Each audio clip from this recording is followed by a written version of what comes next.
3 करोड़ का घर, 20 साल बैंक के हाथ में, आपकी लाइफ एंड आपका ड्रीम। एंड इसमें सबसे बुरी बात पता है क्या है? कि आप खुशी खुशी ये चीज बैंक को देते हो, खुशी खुशी पेपर पे साइन करते हो। मैंने ये चीज बहुत देखी है कि लोग जब ये अपना ड्रीम होम खरीदते हैं और उसको बहुत ज्यादा स्ट्रेच करके लेते हैं, उसको फाइनेंस करा के लेते हैं, तो 3-4 साल बाद वो ड्रीम होम का सारी फीलिंग उड़ जाती है एंड ट्रैप फील करते हैं, रिग्रेट फील करते हैं कि मैं कहाँ फंस चुका हूँ यहाँ पे। एंड यही चीज मैं आपको बहुत अच्छे तरीके से इस कपल के एग्जाम्पल से बताऊंगा। कपल है राहुल एंड श्रेया। दोनों 30s में गुड़गांव में रहते हैं। काफी अच्छी सैलरीज है दोनों की।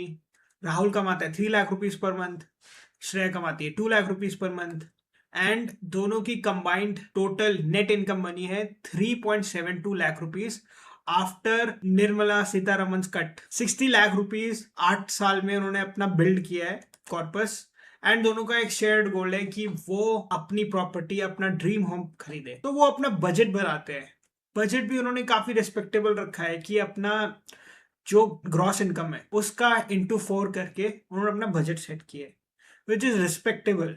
It is around 42% of their net income. तो टोटल उनका बना EMI 1.51 लाख रुपीज का। बट वो जब देखने जाते हैं मार्केट में तो बजट का पता चलता है कि 2.4 लाख 4 करोड़ में कुछ ज्यादा बढ़िया नहीं मिल रहा, उनके स्टैंडर्ड के अकॉर्डिंग नहीं मिल रहा बढ़िया। कहीं पे किचन क्रैम्ड है, कहीं पे रूम स्मॉल है, कहीं पे बिल्डिंग ही पुरानी है। अच्छे सब कुछ है पर बिल्डिंग पुरानी है, कहीं पे ऑफिस दूर है। एंड यही सब कुछ देखते हुए दे आर लाइक कि यार अब हम क्या करें, ये नहीं क्या इतना बजट भी कम पड़ रहा है। जब वो ब्रोकर से बात करते हैं, ब्रोकर उनको एक चीज दिखाता है, बोलता है कि आप ये चीज देखिए। ब्रोकर को जो दिखाता है वो घर इतना बढ़िया होता है, उनके जो सारे जो क्राइटेरिया है ना सब में टिक मार्क होता है। घर तो अच्छा था ही, साथ में एमिनिटीज, क्लब हाउस बहुत शानदार, और ऑफिस के पास लेआउट भी बढ़िया, किड्स एरिया सब कुछ है, स्कूल भी पास में है। They are like thinking wow this is what we wanted, यही तो घर चाहिए था। बट बाद में प्राइस पता चलता है तो पता चलता है ये 3 करोड़ रुपीज का है, out of their budget. And they are like कि यार हमें लेना चाहिए नहीं लेना चाहिए। दे कंटेम्पलेट अ लॉट कि हमारे को करना चाहिए नहीं करना चाहिए। They start thinking about it. And बस वही दिमाग में वही चीज आती है कि कैसे ले ये घर, कैसा लगेगा अगर हमें घर ले, क्योंकि सब कुछ टिक मार्क हो चुका था ना। तो फैमिली गैदरिंग्स में कैसे लगते, अगर हम सब लोगों को बुलाते हैं, पार्टीज, हाउस पार्टीज कैसे बढ़िया लगती है हमारे घर में। लोग क्या बोलते, लोगों के सामने हमारा कितना बढ़ता, जीजा जी ससुर जी क्या बोलते हैं हमारे बारे में। हमारा घर तो पार्टी नंबर 1 घर बन जाता है, इतना बढ़िया घर होता है हमारा। लोगों का होता है ना दिखाने का घर अपना, तो स्कूल भी पास में है, सब कुछ they started rationalising it. Office भी पास में है, एंड आगे किड्स एरिया, पूल, एमिनिटीज, बहुत कुछ सब कुछ है यहाँ पे। I think we should do it. घर तो एक ही बार ही लिया जाता है ना, घर तो एक ही बार ही लेते हैं। और यही थिंकिंग जोड़ के, हर चीज रेड फ्लैग इग्नोर करके, they start buying the house. वो सोचते हैं यार 50,000 रुपीज एक्स्ट्रा EMI तो है, दे देंगे, कर लेंगे, थोड़ा टाइट रह लेंगे हम लोग। बट ये नहीं देख रहे कि ये 63 लाख रुपीज एक्स्ट्रा इंटरेस्ट देते वो लोग टू द बैंक। ये चीज नहीं देखते, क्योंकि घर लेना है वो थोड़ा थोड़ा सा स्ट्रेच करके, थोड़ा सा अपना इमरजेंसी फंड ये सब कुछ, अपना बैंक अकाउंट पूरा खाली करके घर लेने में लोग लग जाते हैं। बट प्रॉब्लम क्या है ना कि यार घर तो ले लिया, जब EMI आती है तो लाख रुपए की EMI बनती है उनकी फॉर 20 years। 2 लाख रुपए की, that is 54% of their net income. And ये बहुत ज्यादा है, क्योंकि इसमें और खर्चे भी तो होने हैं। इस पे भी स्कूल की फीस है, फिर अगर लाइफस्टाइल बढ़ाया है तो गाड़ी भी उस हिसाब से होनी चाहिए ना, फिर उसके खर्चे अलग है, फिर घूमी घूमी जाना है, फिर यहाँ पे बाकी सब खर्चे, इलेक्ट्रिसिटी, फलना ढमका सब कुछ, वो कहाँ जाएगा। This is above just above 50% of your salary going to the bank. पहले आप नहीं देखते, ये पहले बैंक को जाती है। तो इतना, ये जो फीलिंग है ना अच्छी गुड कि हमारे को मजा आएगा, ये सिर्फ 2-3 महीने चलती है बस। स्टार्टिंग में लगता है मजा आ रहा है, बहुत अच्छा लग रहा है, फिर उसके बाद धीरे धीरे जब कुछ नॉर्मलाइज हो जाता है ना, वो जो हाई चली जाती है, जो घर खरीदने की हाई होती है वो चली जाती है, तब एक्चुअली में आता है प्रेशर फील होता है कि भाई ये मैं खा फंस गया। अभी आई एम फीलिंग टेंशन कि यार इतनी सारी है, मेरा बर्डन इतना है ईएमआई का, and just starting giving it away यार। 20 साल तो बहुत लंबा टाइम है यार, अभी तो this too much. Then you feel started to feel trap. मैं जॉब भी नहीं स्विच कर सकता, मैं अपना I have to perform well, मेरे को अपने बॉसेस की भी सुननी पड़ेगी, मुझे बहुत मेहनत करनी पड़ेगी just to keep the house going. I feel squeeze, vacation नहीं हो पा रहे हैं, गाड़ी के खर्चे, इमरजेंसी फंड उड़ चुका है, सब कुछ, म्यूचुअल फंड भी खत्म हो गया, सब कुछ उड़ा दिया हमने इस घर को लेने के लिए। एंड अभी आगे कैसे करेंगे हम लोग? 20 साल तक यही चलने वाला है। एंड पता है क्या है? यही इसके बाद लाइफ में ना ऐसा चिड़चिड़ापन आने लग जाता है, when you feel tight. Relationship में भी काफी अफेक्ट होने लग जाता है ये चीज पता है क्या, घर लिया था सोचा कि लाइफ बढ़िया हो जाएगी, पर अब तो अब मेंटली टॉर्चर फील हो रहा है कि मैंने घर लिया ही क्यों ये वाला। दैट्स वाले कि यार करना चाहिए, घर नहीं लेना चाहिए क्या मेरे को? या घर लेना ही नहीं चाहिए, रेंट पे रहना चाहिए? ये तो सब इन्फ्लुएंसर बताते हैं रेंट पे लो, म्यूचुअल फंड करो। मैं ये नहीं चीज कह रहा, मैं आपको इससे बेटर घर लेना चाहिए, पर ड्रीम होम नहीं लेना चाहिए।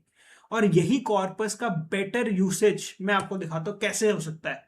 राहुल कैसे वो 60 लाख रुपीस के इनिशियल कॉर्पस से बेटर डिसीजंस कैसे ले सकता था, मैं आपको ये इस सेगमेंट में बताऊंगा।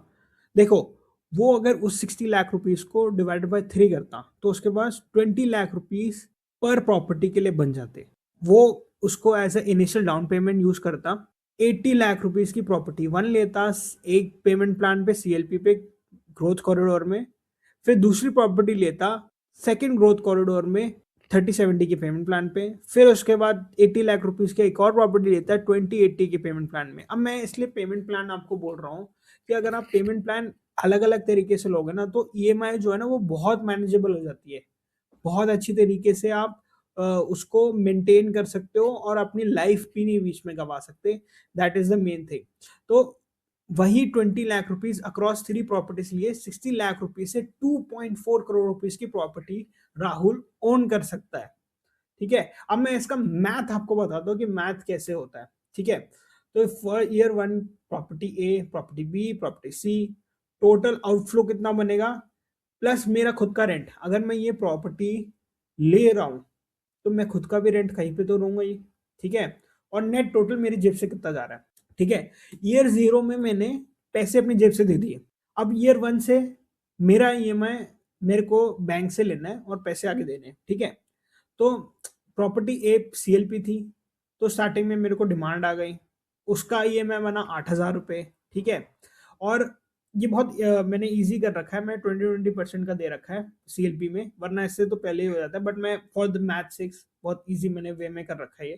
ठीक है, 30/70 में मेरे पास इनिशियल 20 लाख रुपीस थे, उसके ऊपर से मैंने अपनी जेब से पैसे दिए, 4 लाख रुपए का लोन लेके मैंने ये दिए। ठीक है, सेकेंड प्रॉपर्टी मुझे कुछ देना नहीं था क्योंकि मैंने जेब से कुछ अपनी जेब से दे दिए, 20% मैंने दे दिए, बाकी मुझे कुछ देना नहीं था। तो मेरा टोटल आउटफ्लो क्या हुआ, 16,000 रुपए का, प्लस मेरा रेंट जो है खुद का 50,000 रुपीज वो जेब से जा रहा है। तो मेरा टोटल फर्स्ट ईयर का आउटफ्लो हुआ है 66,000 रुपीज। ठीक है, फिर सेकेंड ईयर में अगेन पेमेंट एक्स्ट्रा का, ये सब प्री ईएमआई बोलते हैं उसको, ये इंटरेस्ट ओनली कॉम्पोनेंट है, ये जा रहा है। तो अगेन डिमांड आई मेरे, जब मैंने बैंक को बोला, बैंक ने दिया, तो मेरी जो इंटरेस्ट कॉस्ट है वो बढ़ गई है, वो 16,000 रुपये हो चुकी है। सेकेंड प्रॉपर्टी में मैंने कुछ नहीं मांगा, तो वही 8,000 रुपये ही चल रहा है मेरा पर मंथ। ठीक है, तो मेरा टोटल आउटफ्लो बना ईएमआई का, वो बना 24,000 रुपीज। ठीक है, अब मेरा रेंट भी बढ़ा है, मैंने 8% अज्यूम करके चला है कि मेरा रेंट बढ़ चुका है, तो मेरा टोटल आउटफ्लो जो बना है वो बना है 78,000 रुपीज का। ठीक है, ईयर 3 में फिर डिमांड आई, फिर मैंने पैसे दिए 24,000 रुपीज पर मंथ के हिसाब से, 8,000 रुपये पहले का दिया था, जीरो उस पे थर्ड प्रॉपर्टी पे, 32,000 रुपीज टोटल आउटफ्लो ईएमआई का बना है। उसके बाद 58,000 रुपीज मेरा खुद का रेंट जा रहा है, तो टोटल 90,000 रुपीज मेरी जेब से जा रहा है। ठीक है, अब अगेन ईयर 4, उसके बाद ये है 32,000 rupees, 8,000 rupees, zero, 40K total जा रहे हैं मेरी जेब से, 63,000 rupees, and then 1.02 lakh rupees. Year 5 में मुझे प्रॉपर्टी मिल गई है, ठीक है। अगर हम यही सेम चीज देखते हैं तो डे 1 से 2 लाख रुपीस मेरे जेब से जा रहा था पर मंथ, कोई वेरिएशन नहीं है। तो मुझे 4 साल का अच्छा सा रन में मिल चुका है, प्लस 4th ईयर में मेरे को 1 लाख रुपीज जा रही है बस। अब मेरा नेक्स्ट ईयर जब 5th ईयर में जब मेरे को पोजेशन मिलेगा तो मेरी प्रॉपर्टी का ईएमआई टोटल जाने लगेगा विद प्रिंसिपल। तो फुल ईएमआई बन रहा है 1.5 लाख रुपीज सारी प्रॉपर्टीज का मिला के।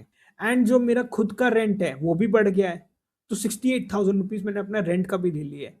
यहीं पे मेरा बन चुका है 2.18 लाख रुपीस। अब यार ये तो बहुत ज्यादा हो गया। पहले 2 लाख रुपीस में था, वहां पे मुझे चीज मेरी थी, मेरे को किसी को रेंट तो नहीं देना पड़ रहा था, मेरी चीज थी वो। और यहाँ पे मेरे को 18,000 रुपये एक्स्ट्रा देने पड़ रहे हैं। यार ये कौन सी मैथ हो गई बहुत बढ़िया, ये क्या चीज हुई। और भाई साहब रुको तो सही, मैं आपको बता रहा हूँ यहाँ पे कि आपने जो चीज है वो रेंट पे भी तो दी है। अगर खरीदी आपको पोजीशन मिल चुका है, आपने रेंट पे तो दी है। अब वो आप यहाँ पे देख रहे हो 5% रेंटल यील्ड मैंने लिखी हुई है। 5% थोड़ी ना होता है, 3% ही होता है। बट मैंने तो ये बता रहा हूँ ना कि मैंने तो इनिशियल कॉस्ट पे ही उसको गिनाया रेंट को।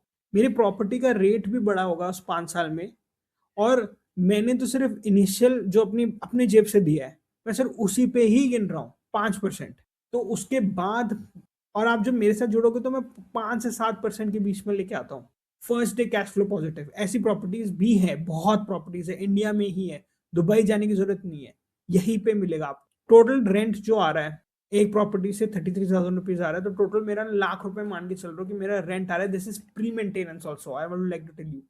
प्री मेंटेनेंस 83% इंटरेस्ट कॉस्ट मेरा रेंट ही पे कर रहा है। क्योंकि रेंट, ये भी तो देखो, रेंट भी अगर बढ़ेगा तो कुछ 2-3 साल के अंदर मेरा तो रेंट बिल्कुल इंटरेस्ट फुल देने लगेगा, अपनी जेब से मुझे कुछ देना ही नहीं है, मुझे बस प्रिंसिपल पे करना है।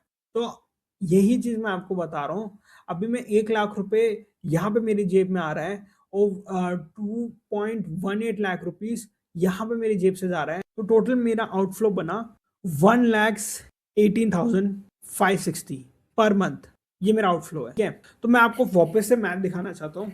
Dream home versus my 3 properties.